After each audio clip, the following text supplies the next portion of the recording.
Good morning and welcome to this month's edition of Oak Hill Regional Community Development Corporation's third Wednesday's Parent Resource Chat. And I want to take the time to say thank you for waiting for us. We are sorry we're a little bit late getting started. You know, computers are an awesome thing until they're not. So again, welcome. As most of you know, my name is Bettina Campbell, and I am the Social Service Coordinator and a Medicaid CHIP assister with the Oak Hill Regional Community Development Corporation and the Medicaid CHIP, which is the parent company for Healthy Kids Mississippi.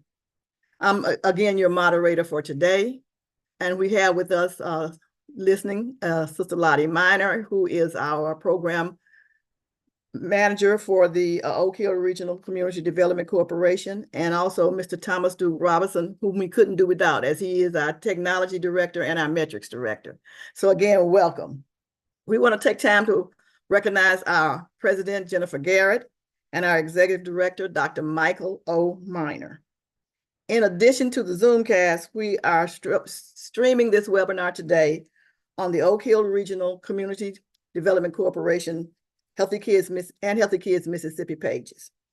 We want you to feel free to share your media pages, your social media pages with your friends. And today, as usual, we're going to be talking about health and the health awareness events that are of note in January are the National Thyroid Awareness Health Month, Cervical Health Awareness Month. Of course, we all know Martin Luther King Jr. Day, and all of these are important and they're deserving of our time and our attention and for us to get to know more about them. However, today we've chosen to highlight National Blood Donor Month and National Glaucoma Month. And before we get started with our presentations, I again encourage you to share your webinar with your social media platforms.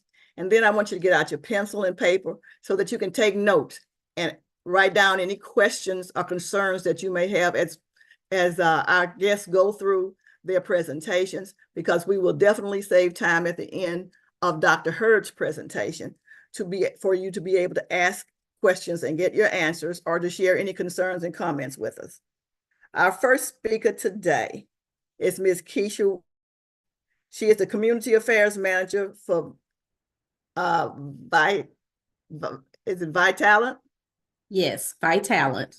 Vitalant, a nonprofit organization that collects blood from volunteer donors and provides blood products and services across the United States. She's a native of Memphis, and she holds a master's degree in public health from the University of Memphis.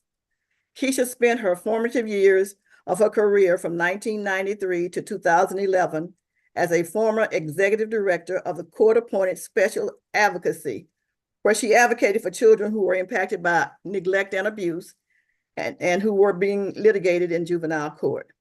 In September of 2011, she was appointed by the former mayor, Mark H. Luttrell, to serve as the administrator for the Shelby County Office of Early Childhood and Youth, and to co-chair the Early Success Coalition. Her work in the community engagement continued in Memphis at the Memphis Housing Authority from 2019 until 2022, until she accepted a position with Vitalant. She is the owner of Glitzy Yard Greetings. She serves on numerous boards, and y'all, this woman is truly a servant leader, where she's standing in the gap between where communities and families are and where they aspire to be. So we want to welcome Keisha. Take it away. You. Thank you so much for inviting us to spend time with you all this morning. To talk just a little bit about Vitalant, we are a nonprofit local blood bank. We're located here in Memphis, as well as in Tupelo, Mississippi. And Vitalant works extremely hard to ensure that we have an adequate blood supply for everyone that's in need of blood. And we do that by relying on volunteers, like people who are listening to this broadcast and others in our community through their generous life-saving donations. People wonder, why is it so important for people to give blood? And I always tell them that this is truly a life-saving gift. If you ever wanted to elevate yourself to superhero status, giving blood is one of those things that you can absolutely do, because for every unit of blood that is donated, a person can save up to 3 lives. And that is so miraculous to me. I'll share a quick story with you all. My daughter is a recovering leukemia patient. And, we always talk about the power of the blood, and it is so powerful. For our daughter, she was diagnosed with leukemia back in 2020 during the pandemic. And during that time, of course, she needed several units of blood. I was not working for Vitalant at the time. I was working for the Memphis Housing Authority. And I always, as a parent, you want to do everything that you can to support your children, to help your children. And at that time, I say now, if someone had told me that one of the ways that you can support her treatment is by hosting a blood drive, I would have done it in a heartbeat. I told everyone, you couldn't do very much during the pandemic. So what we did was made care packages for the staff at the hospital. But if someone said give blood, I would have absolutely done that. But speeding, going forward a little bit, when I was offered an opportunity to come and work for Vitalant, I knew that it was exactly what I needed to do, because it was the same organization that made sure that our daughter received those blood transfusions, because she received her treatment at Methodist Hospital, which is one of our customers, along with Baptist. And so for me, it was an opportunity to pay it forward by not only working for this incredible organization, but also to step up my social responsibility to ensure that when blood is needed by people in our community, I could step up for them like others stepped up for our daughter. And then also I made it a point to host blood drives, because people don't know until you educate them. That's why it is so critical for people to understand that blood can't be manufactured. We can't just go back in the secret lab and just whip up a batch right quick. It has to come from generous donors just like you and I. And I also tell people that, blood, it is a very rare thing, because right now donations in our area are down by 50% for all different kinds of reasons, from like our donors aging out of getting older, not being able to drive to the donor centers, or now their health doesn't allow them to donate. People don't see it as part of their social responsibility like they used to back in the past. I recall my grandfather, he was an avid blood donor with the gallon sticker in the back of his truck. And I didn't understand at the time what that meant. But for his generation, it was the thing to do. It was the way that they ensured that they gave back to their community. And we're trying to encourage people to take up that same mantra, that same cause, because we absolutely have to ensure that we have enough donors that are donating. Some of the other things that I tell people that they're curious about is, O positive is one of those universal blood types. A lot of African American individuals have O blood, and we certainly encourage them to donate because it's everybody's responsibility to do it. People don't understand, but I'm sure if they were to think back to situations that perhaps their families have come through, whether they have been a sickle cell patient, or perhaps were a new mom in which they may have needed a blood transfusion, or perhaps a transplant patient, all of those individuals needed blood at some point or another. So I say, think back, think about your own stories, and think about how important it was for volunteers to answer the call when individuals needed blood the most. And so I'm gonna stop right there to see if your audience has any questions. Is that okay, Bettina? Before we open it up to the audience, we will hear from Dr. Hurd, but before you leave, we just want to ask you a couple of questions myself. Okay. So what are the requirements for donating blood? You have to be at least 16 years old to donate blood. And if you're under 18, you have to have your parents' permission. Some health conditions prevent individuals from giving blood, but it's highly likely that most all people are able to give blood. And then if you're not sure if you're eligible or not, I always tell people just go to the donor center. We will do a thorough screening ahead of time and test your hemoglobin levels, because you have to have the right type of level before you can give blood. You can't have low iron and be a donor or suffer from anemia. You can have tattoos. Some people think that, oh, I have a tattoo, I can't give blood, but you can. If you've received a blood transfusion before, in most instances, you can also be a blood donor. So pretty much anyone can be a blood donor, as long as, you know, like I said, you're 16 years or older. You also have to be weigh at least 110 pounds and be at least 5 feet tall. But that kind of fluctuates a little bit depending on the height of the individual. We want to make sure that their height and weight meets those requirements. But pretty much anybody can give blood if they're healthy enough. Well, is there a difference between giving blood and giving platelets? There is a difference. It depends on, for some people like myself, I can only give whole blood because my veins just won't allow anything else. But for platelets and plasma, pretty much it's just the way that they extract those products from the individual. When you go to one of our blood centers, whether it's one of the 4 located in proper Memphis area, or I should say the 3 in proper Memphis. We have 1 in South Haven, and then, like I said, 1 in Tupelo. They will extract the blood using a specialized machine for, platelets or plasma. Okay, wonderful. And then you already said that if you're anemic, there may be a problem with you giving blood, correct?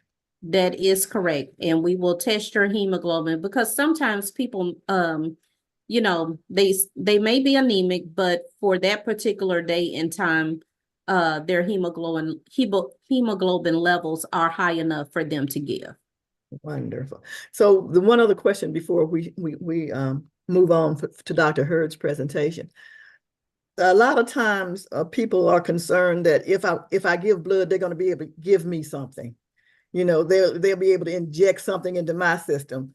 Let's talk about that myth a little bit. Absolutely.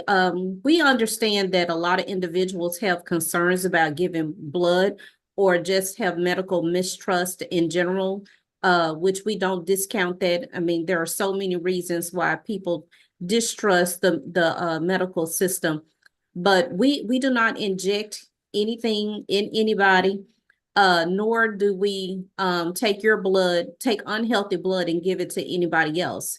The whole purpose is to ensure that, you know, the blood that is provided is healthy blood, so that we can help an individual that's already ill get better. This is not some kind of, you know, weird experiment that's happening by asking people to give blood. It's simply one of the only ways that we can help patients who absolutely need a blood transfusion. I talk about sickle cell patients a lot, because sickle cell disease is very prominent in the African American community. And when a person is going through a crisis, sometimes they require blood. And it's very critical that individuals who are of African American descent be able to give blood, because people that are suffering from sickle cell disease have a better opportunity to get matched with individuals from their same ethnicity. So it's very critical that we give blood. A lot of us don't, because of some of those same things that you have brought up, whether it's medical mistrust or they've had a bad experience. And most of the times it's just that they just don't understand. They don't have the right education about why this is important. And the other thing that I tell individuals, because we do have some people that have decided to give on a regular basis, but they don't give blood to a nonprofit blood bank like Vitalant or the Red Cross. They go to places in which they receive payment. And people don't understand that if they choose to do that, then that blood never makes it to individuals in the hospital. It's typically sold overseas, sold to pharmaceutical companies, or sold for research. So some people, I've ran into quite a few people who think that, oh, I do this and, I do this on a regular basis and I go to this particular organization. And when I share that information with them, they are very surprised that their blood products are not actually making it to the hospital. They may make it there eventually through some type of medication or whatever, but if you are hoping that the blood that you're given to one of those pay organizations is going directly to a patient in the hospital that's in need, it's not, because the FDA requires that donors, that only donors who have given their blood voluntarily, those products can be transfused into patients in the hospital. Wow. Well, thank you so much, Keisha. We're going to stop there, but this is certainly some valuable information. And we want you, if possible, for you to stay around, because I'm sure there'll be more questions that people might want to ask of you. So again, thank you so much. And as I stated, we will hear from Dr. Hurd now before we really open up and allow the participants that are calling in to get into conversation with you or him. So let me just say, upon doing my research, I found that this man has an awesome history. In fact, when Bill Hurd enrolled at Notre Dame in 1965, he was one of a few African-American students there. During his years at the university, he was named an All-American and Notre Dame's 1968 Athlete of the Year. And eventually he became the captain of the track team. Dr. Hurd has performed countless surgeries all over the world, doing annual service trips that span more than 2 decades, from the 1980s to the early 2000s. And I'm going to stop right there because, I'm sure that since 2000, there's a lot that he's done, but I'm going to open it up and just let him present himself in his own way. Dr. Hurd.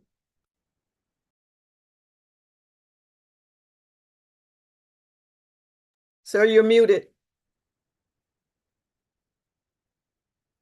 Just hit the mic down in the left part. That better? Can you hear me now? So let me first say that I enjoyed Ms. Walker's presentation about blood donation, and I can tell you that the truth is, in fact, everything that she says I've seen being in the medical field. We Black people need to be more conscious of the very things that she points out. We need to give more blood. And also, I didn't know that the last thing that she said about giving blood on a regular basis and getting paid for it may not get to the end source that you wanted to get to. And that's problematic, Anyway, I started out at Manassas. I grew up in North Memphis. I went to Notre Dame. I got a Bachelor of Science in Engineering, electrical engineering. Then I got a master's degree from MIT up in Massachusetts, in Cambridge, at the Sloan School of Management. It's like an MBA. Then I decided to go to medical school. And then at Meharry, 1980 graduate from Meharry. And then I decided to choose ophthalmology. And I was the first Black ophthalmology resident in the University of Tennessee program back in 1981. So I've had a very interesting life. I'm also a musician. I'm a jazz musician. But I've been retired from ophthalmology now for 4 years. I practiced for 36 years, and as she's pointed out, I have done a lot of mission work around the world, mostly in West Africa and Madagascar, twice. And I have a memoir book coming that's already out. Well, it's coming out. Notre Dame is publishing it. It's entitled Memphis to Madagascar, a memoir. So the subject that we want to talk about today is glaucoma. Glaucoma, much like if you've gone to a doctor, the first thing they do is they get your vital signs. They check your blood pressure. And why do they do that? Because they call blood pressure a silent killer. So your blood pressure can be up high and you won't even know it.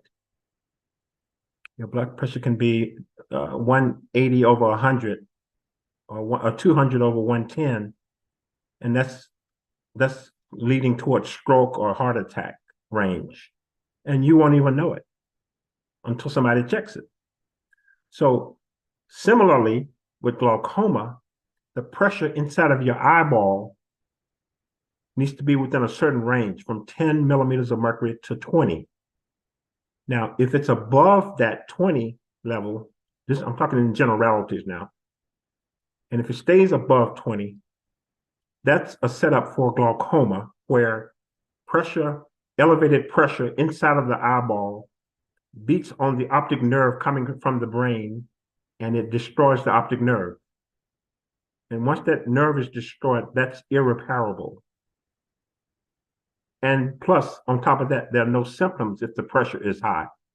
So most of the time when you go to an eye doctor, the first thing they're going to do, they'll take a history and they'll check your vision. And then most of the time they'll put you in front of a machine called the slit lamp.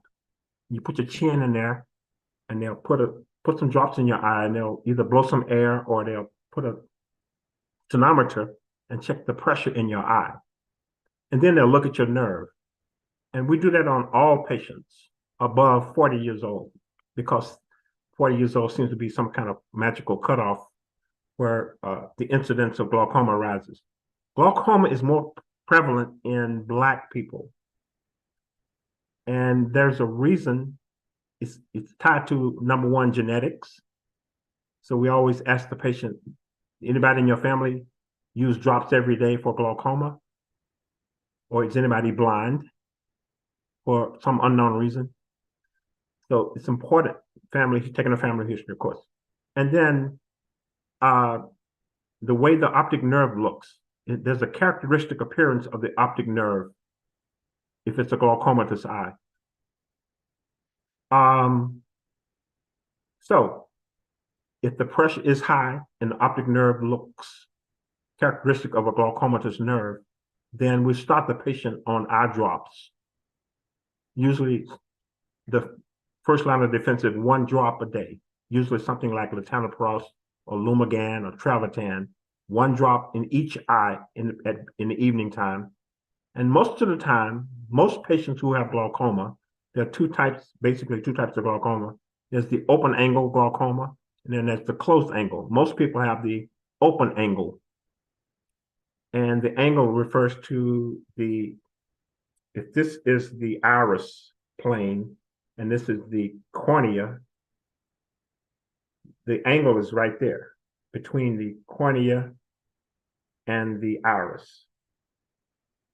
So that's the angle. So if it's a narrow angle, it's like that. If it's and if it's an open angle, of course, it's like that. Anyway, so most people can be glaucoma. That drop lowers the pressure by allowing the fluid in the eye, not tears, but aqueous humor. It's the fluid that's made inside of the eye, and it's also drained out of the eye at the same time. So if it's drained out too slow, or if the fluid is made in too high a rate, then the pressure goes up and up and up. So the drops are designed to allow the fluid to flow more quickly out of the eye to lower the pressure. That's the whole idea, is to lower the pressure. Now, sometimes 1 drop doesn't work. And the only way to know that is to keep going back to the doctor and let them check the pressure. If the drop doesn't work, then we add a second drop. If the second drop doesn't work, then we add a third drop. We have about 12 dozen different eye drops for glaucoma. And once you get to 3 drops, we call that the maximum medical therapy.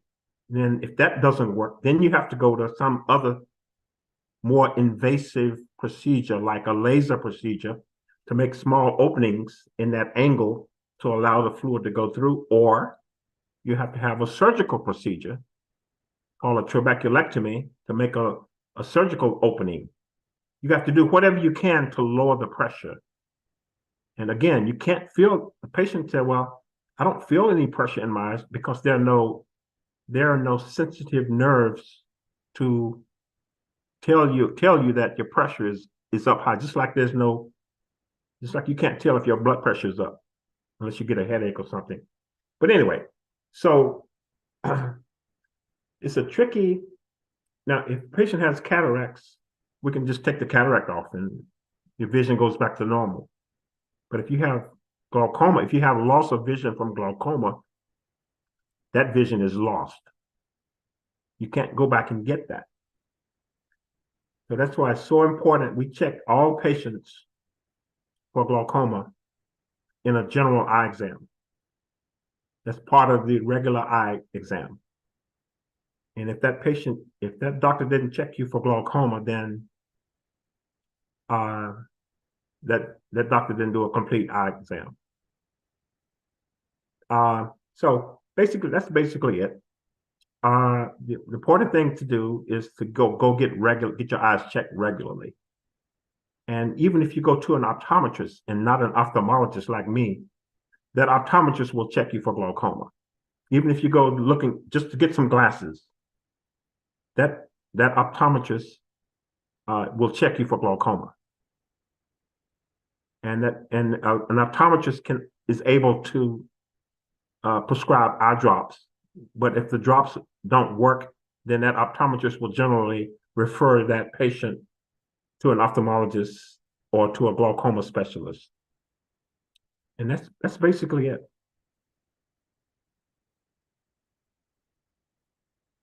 And open up for questions now if you want to.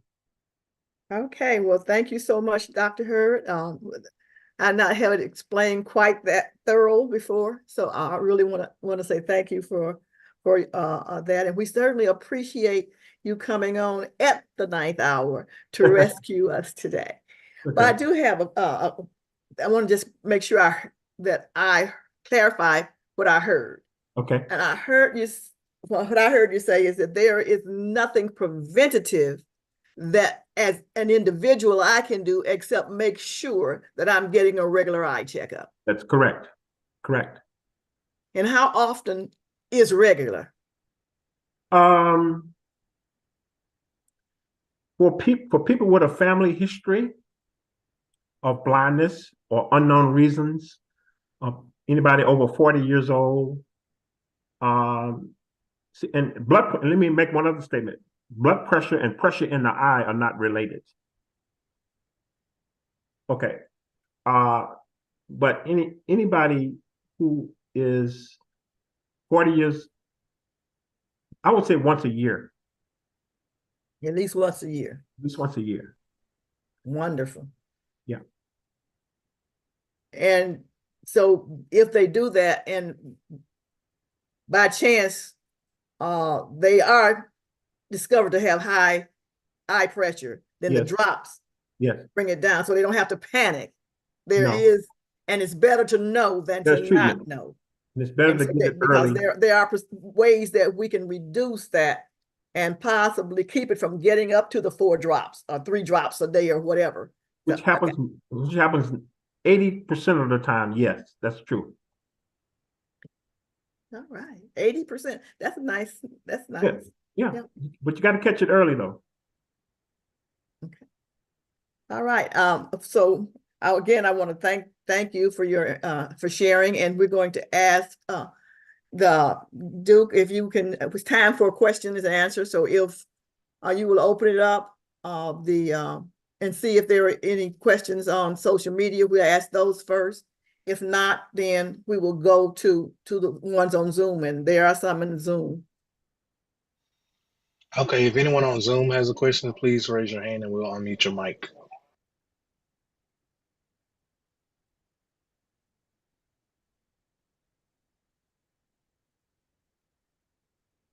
Sister Boga has a question. Yes, for Ms. Keisha, the question is, if you have the sickle cell anemia or the sickle cell anemia trait, can you donate blood? Yes, you still can donate blood. You can probably donate with the American Red Cross if you have the trait, but unfortunately with Vitalant, we do not have the equipment to process individuals that carry the trait. Okay. And for Dr. Hurd, if you have been diagnosed with borderline, well, if you're having problems, at what point should you go ahead and consider the surgery or consider having the surgery? If it's borderline, if you're a glaucoma suspect, then we see you probably every 6 months. We check the pressure every time you come in. We look at your nerve, make sure that it hasn't progressed. And we make sure your vision is stable. And what I'd like to do, I go ahead and initiate treatment. I go ahead and start the patient on drops. Some doctors don't. I like to be a little bit more aggressive than other doctors. I go ahead and start the patient on eye drops just to bring the pressure down to in the mid-teens, and then have them come back. Glaucoma patients come back every 4 months, and we check their pressure. Yeah. Okay, I need to see my doctor then.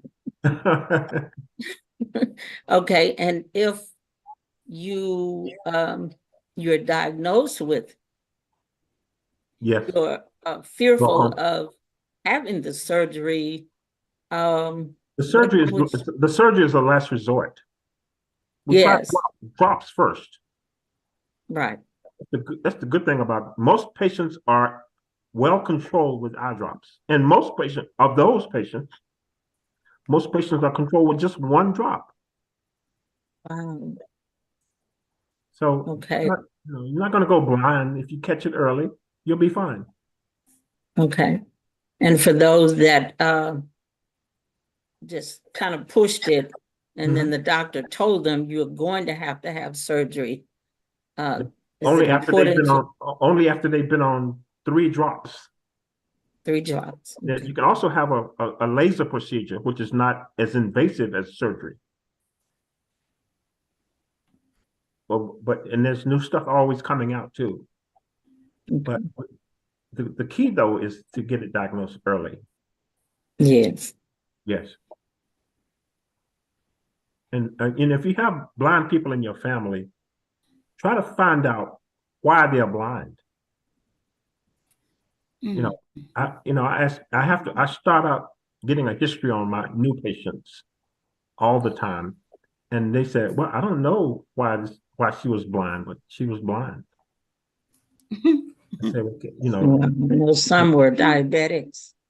That's correct. And That's right. You can go blind from bad diabetes out of control. It's called diabetic retinopathy. Yes. Yes. So thank you. Family history is important. Know your family history. Thank you.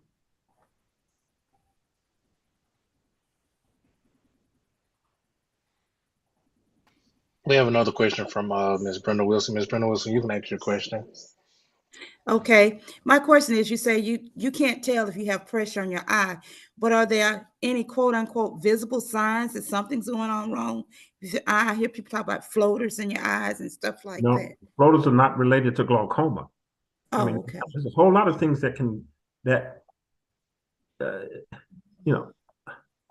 no, the answer is no. There's no symptoms. You can't feel that elevated pressure in your eye. Okay. Very similar to you can't feel some patients who walk in to my office with blood pressures sky high, and they don't know it. They can't feel it. And, you know, sometimes I have to not even be able to see that. I just send them to the emergency room. But, Wow. and similarly with the eye, the pressure can be as high as 30 and the nerve looks terrible. And I start them on drops immediately, and then have them come back in a few weeks later to make sure that the drops are working. Then if it's working, fine, or keep them on those drops, and that those drops have to stay on those drops, you know, indefinitely. Well, in addition to the drops, you still have to get the blood pressure lowered, right? No, Or no, that has nothing no. to do Like I with it? said, blood pressure and pressure in the eye are not related. Oh, okay, that's what I was wondering. Okay. Blood pressure and intraocular pressure are not related. Can you have glaucoma in one eye and not in the other?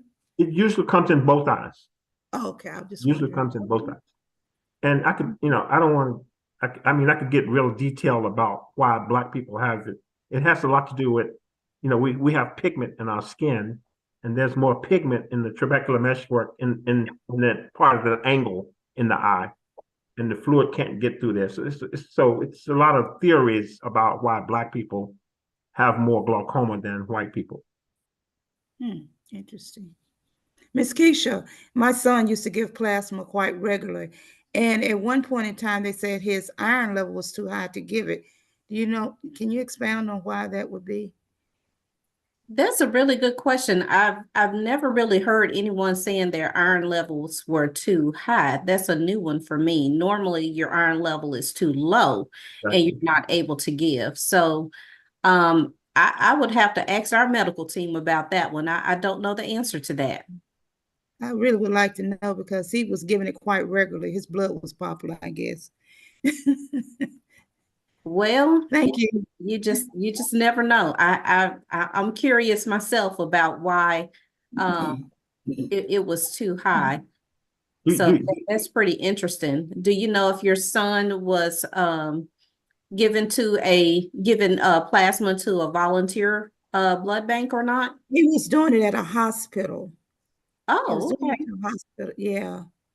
And he eats well. He eats good. He doesn't eat a lot of crazy stuff. He try to eat gluten-free and all that good stuff. And he tried to eat a lot of fish products and not a lot of, I don't think he eats any pork at all. I don't know That's if that really has anything to do interesting. with it.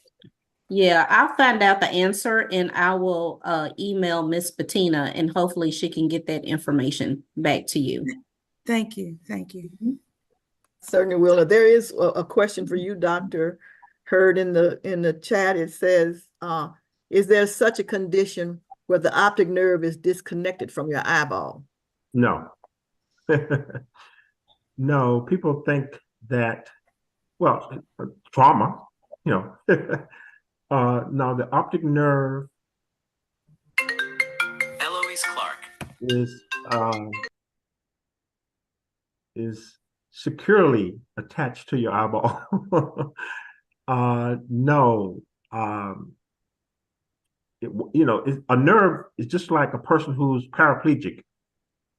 The nerves going to their lower extremities has been interrupted. Same thing with the eye. I mean, if you interrupt the optic nerve, then you'll be blind, and that can't be put back together. Just like a nerve, a paraplegic person, that nerve can't be put back together. It's a nerve. It's a cranial nerve. It's a cranial nerve. It comes from the brain. So no, there's no. Okay. Now, if a person has advanced glaucoma, let me make this point here. If the patient has advanced glaucoma and has no vision out of one of the eyes or both, usually one eye, you know, usually one eye is worse than the other.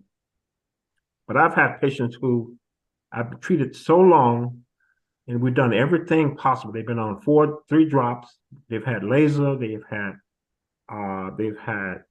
surgical procedures to get the pressure down, but the pressure still is up. Now that's what we call resistant glaucoma. It's advanced glaucoma, and that patient will go blind.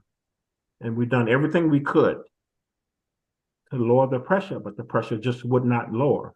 So what happens is that eye will have no light perception, completely blind. And then also it can start to become painful. We call it a phthisical state. The eye gets real soft and it becomes painful and it's blind. It may even start to turn gray. And it may even shrink. So what we do in that situation is we remove that eye. We call it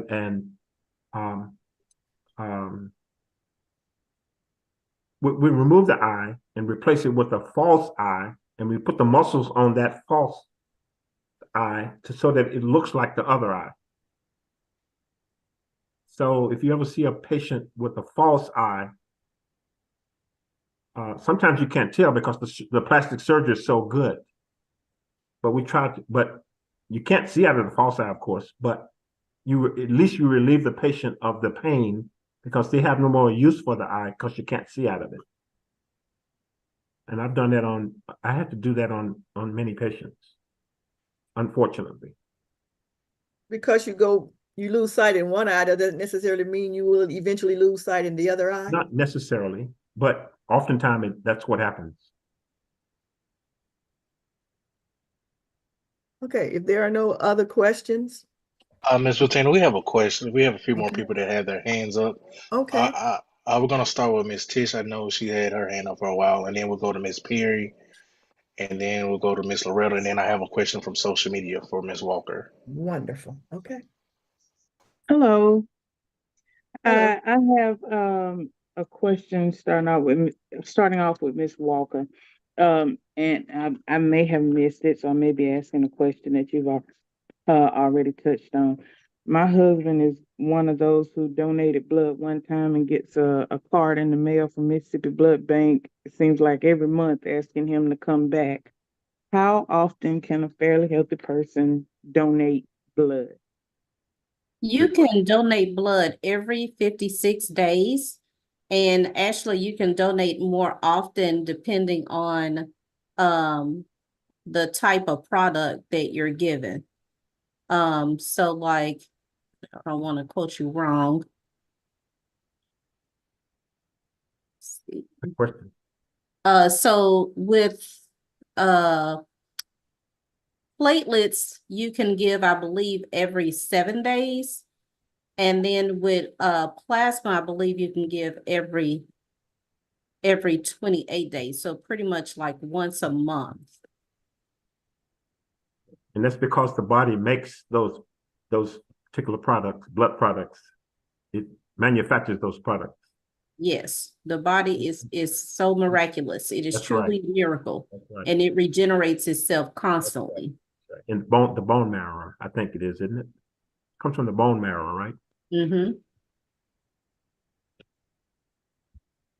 Okay, thank you so much. Dr. Hurd, I do have a question for you also. So when my husband goes to get his eyes examined, probably 3-4 years ago, they do the vitals, like you said. And so they picked up on low high blood pressure. Okay. And so after that, it was like they wanted him to come in every 4 months and repeat these tests. Now, he has not been diagnosed with glaucoma. The only thing they said he had was astigmatism. Okay. But they're continuously wanting him to come back and come back and come back. And they're repeating these tests, but they're never finding anything. So Are they saying that his blood pressure is high or his intraocular pressure is high? No blood pressure. Okay. They're not coming up with anything, this a damage to his eye for there's nothing major medically that they've come up with, time after time. Sometimes they'll tell him 6 months, sometimes it's like every 4 months. And I keep asking, what are you going back for? And this has been going on 3 or 4 years. Well, And okay. so, Okay. So obviously they are looking at something. So, okay. When my patients come in, I encourage them to ask me questions. Now, that's a situation where your husband should ask, what's going on? Why am I coming back so often? What are you looking at? What are you monitoring? What are you evaluating? where you keep watching. There's nothing wrong with that. Don't be Okay. afraid to ask questions to the doctor. Okay, That's my response. I okay. encourage my patients to ask me questions. And that's probably the correct answer. That's probably what I need. Usually he Yep. goes by himself, but I'm that one that's gonna sit there and question every But next single time you go with them, move. I think I will. yeah. I think I will. Thank you. Okay.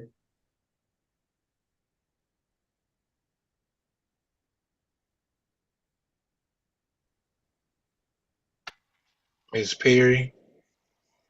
Good morning to everyone. My question is for Keisha. If you have a history of your hemoglobin being low and you're receiving hemoglobin, how low is too low to donate blood? And if when you're donating your blood, if your hemoglobin drops during the process, what's the procedure that they take? Wow, this is a really technical question. Yeah. It's a good I question. would say that if you're already having issues with your hemoglobin, you probably do not want to give blood, because we don't want to put your health at risk.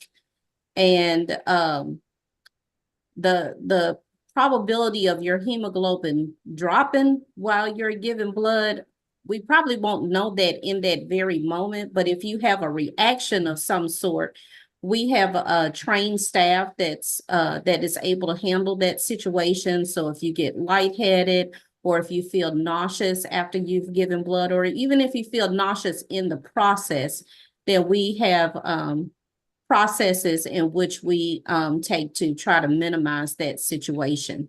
And in terms of the actual data point to determine whether or not whether or not your hemoglobin is too low, I would have to get that for you. I don't have it off the top of my head, but I can get that for you in just a moment. Okay, thank you. Uh-huh. Good question. Question from Ms. Loretta Miller.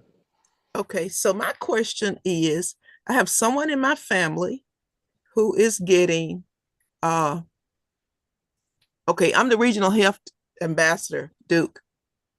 So I have someone in my family who is getting shots in their eyes Okay. monthly.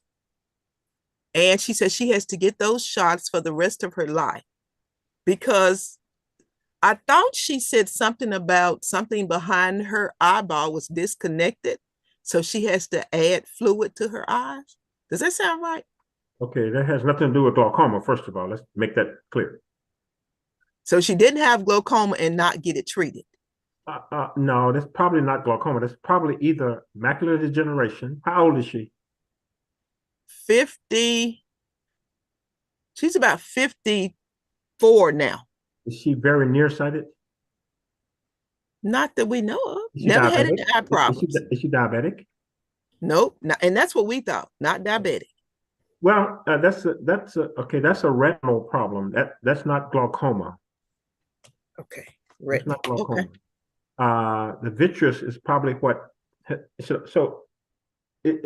hard to say what that problem is. It could be any number of things. It could be, number one, it could be macular degeneration, where we inject a fluid, a medication in the eye to stop the new vessels from forming. Those vessels will leak and cause vitreous hemorrhage. This causes blood in the back of the eye. So to treat that, it's a cancer-like drug that was found that works by eliminating or keep those new blood vessels in the retina from forming. Therefore, it keeps the new vessels from leaking blood. So you stop the leaking that way. You stop the bleeding that way. Okay. Number two, if she was diabetic, that's how we treat diabetic retinopathy, because those new vessels are forming and they're bleeding and they're leaking. What else could it be? It could be some kind of vascular accident, like branch retinal vein occlusion, where one of the veins has occluded because of whatever reason, high blood pressure or cholesterol, elevated cholesterol. And so again, I mean, it could be any number of things, but it's not glaucoma though. Oh, okay. Because she says if she stops taking those eye drops, she'll go blind. I was just wondering. Oh, well, if she's taking eye drops, it could be glaucoma. If No, on she's eye not drops, taking eye drops. She's getting shots. She's getting taking eye drops injections. and getting shots. I don't know. I don't know. I don't know either. I just thought that was kind of strange, Uh, that you're getting a shot in your eye, Now the in drops, your eyeball. That's kind of hard. the drops the drops don't have to be glaucoma drops either that she's using. She could be using steroid drops or not antibiotic drops because she's on the drops indefinitely. I'm sorry, I mentioned drops, but she's really not on drops. She's on every 30 days, she's getting a shot in her eye. Okay. Every 30 days. And if she missed that shot, she'll go blind and it's not irreversible. It's Yeah. not reversible. It's not reversible. Yeah. That's not glaucoma. That's something else. And again, ask the doctor what it is. Okay. I don't know why we so afraid to ask the doctor. Some doctors don't like to be asked questions. I don't understand that. I went to Meharry and we were taught to treat the patients. Well, first of all, we were taught to go back to and serve to the communities that are underserved. And I found that when I went from Meharry to University of Tennessee here in Memphis,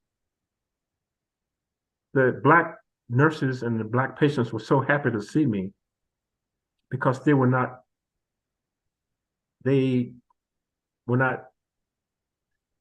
treated with dignity. And therefore, I mean, patients, I can see why patients won't ask questions to somebody like that.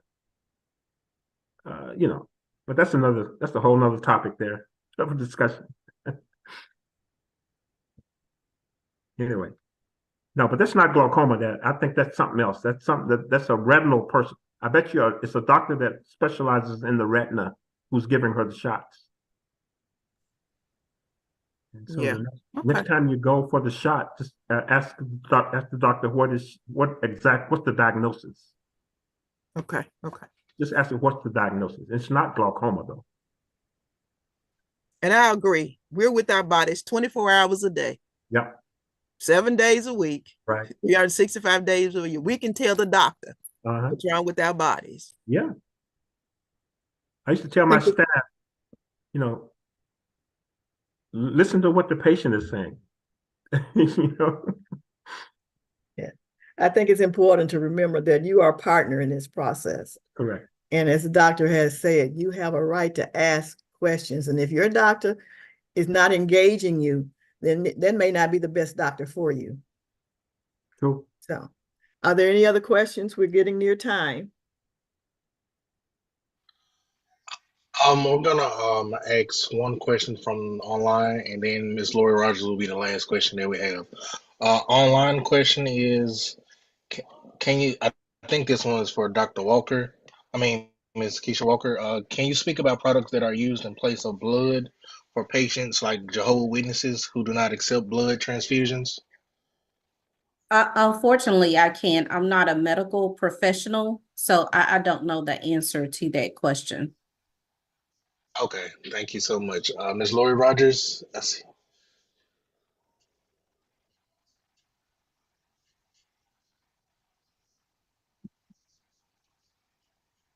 I'm sorry, Duke.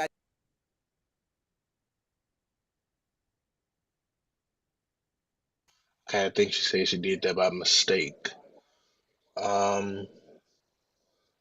We can end the live stream here, but we do have a few more questions in the chat and as well as on social media, but we'll just answer those questions as we go, Ms. Watino. Okay. Okay. I mean, we were a little bit late getting started, so the ones that are on social media, if they're not, Okay, we can answer those. it's up to you. We can answer those that are on social media. And then the people that are on Zoom, they can stay on afterwards and we can ask the questions, but Okay, do anti-inflammatory medications help with glaucoma? No, it's not an inflammatory disease. It's a disease where the pressure, where the fluid, the aqueous humor, does not drain out of the eye fast enough, or it's made in too high a quantity or at too fast a rate. So we have drugs, we have eye drops to slow down the production of aqueous humor. And then we also have eye drops to speed up the drainage of the fluid in the eye. And sometimes we have to use both of those where they work in concert with each other to lower the pressure. No, it's not inflammatory. It's not an inflammatory process. Otherwise, we'd use steroids, eye drops. But no. Somebody asked me, was I a graduate of Manassas? Yes, I was. 1965 graduate, Manassas High School. Ms. Walker, is it true that members of the LGBT community cannot donate blood? There has been a lot of changes recently by the FDA to address that situation. So I would suggest that anyone who is interested in giving blood to check with your local blood bank, because some of those restrictions have been lifted literally just within the last 3 to 6 months. Oh, really? Yes.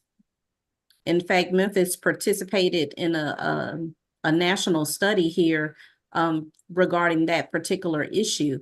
And so the research that was collected has contributed to some of those restrictions being lifted. Wonderful. Good information. Last question from social media of Dr. Hurd. Yeah. Do eye injuries like blows to the head, face in sports, or perhaps a car accident where the eye was injured make a person more at risk for glaucoma? Yes, it does. Anytime you change the anatomy of the eye, particularly the anterior chamber, where the iris meets the cornea, yes, you expose yourself to chances of having glaucoma. It can do a lot of other damage if you injure your eye. You can scar up your cornea. You can cause a cataract to develop faster, and you can also damage the optic nerve. But the answer to the question is yes. Trauma can do a lot of things to the eye, especially if you alter the anatomy of it, including glaucoma. All right, thank you so much for that, Ms. Bettina. It's in your hands. Okay, so let me go ahead and sign off, give them a little bit more information before we sign off social media. And then those of you who have questions, if Dr. Hurd and Ms. Walker can stay around for another 5-10 minutes, we'll be more than happy to address those. I just wanted to do some reminders that on Monday, January 29th at 6 p.m., we want you to please join us for the Ask Mary and Pat Zoom webinar. Saturday, February 17th, put it on your calendar because we'll start the Super Tax Saturday at the Hill Hernando at 1775 Milford Street in Hernando. And finally, our next third Wednesday Parent Resource Chat will be held on February 21st, and we will be talking about heart health in children. And we want you to please be sure to join us and encourage your family and your friends to join us. Because it's very important information that we're giving, and it could change a life or it could save a life. So we want you to make sure that you please join us. You may learn more about us at www.oakhillregionalcdc.com and www.healthykidsms.org. Once again, we acknowledge our board chair, Jennifer Garrett, our executive director, Dr. O'Miner, and I want to give a special shout out to Loretta Miller and to Dr. Claudette Shepard for assisting us with getting our presenters on today. Thank you so very much. I can never repay the work that you do. Now this has been a production of the Oak Hill Regional Community Development Corporation. We're belonging, building, and bridging in the Mid-South region and across the state of Mississippi.